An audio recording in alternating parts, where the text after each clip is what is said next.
کسی نے کہا نہیں یہاں رکو مت، ہمیں چلنا چاہیے، کیا پتا فضیل ابن عیاض نام کا ڈاکو کہیں چھپا ہو اور ہمیں پکڑ کر کے ہمیں لوٹ لے، مار لے، اس سے پہلے کہ ہمارا مال چوری ہو جائے ہمیں یہاں سے نکل جانا چاہیے۔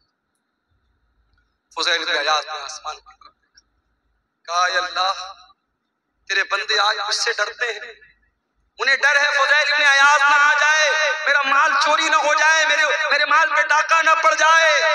اے اللہ آج تیرا بندہ تجھ سے سچی توبہ کرتا ہے اور تجھ سے وعدہ کرتا ہے جب تک زندہ رہے گا تیرے گھر کو نہیں چھوڑے گا، اپنی ساری زندگی تیرے گھر کے لیے قربان کر دے گا، تیری مسجد کے لیے قربان۔ فضیل ابن عیاض توبہ کرتے ہیں اور وہاں سے وہ مکہ آتے ہیں اور ساری زندگی اپنے آپ کو کھانے کعبہ کے ساتھ جوڑ لیتے ہیں اور اتنے بڑے عالم بن جاتے ہیں، اتنے بڑے امام بن جاتے ہیں کہ ان کو اپنے دور کا سب سے بڑا عالم مانا جاتا ہے اور سب سے بڑے بڑے زاہد اور عابد لوگوں میں ان کا شمار ہوتا ہے۔ قرآن تو وہی ہے میرے بھائی، قرآن وہی ہے، قرآن کی آیتیں وہی ہیں۔ ایک ڈاکو نے سنا اور توبہ کر لی اور ہم اور آپ اس قرآن کو سنتے ہیں اور ہمارے دل پر کوئی اثر کیوں نہیں ہوتا؟ قرآن جواب دے رہا ہے ثم قست قلوبکم من بعد ذالک، تمہارے دل پتھروں سے بھی زیادہ کٹھور ہو چکے۔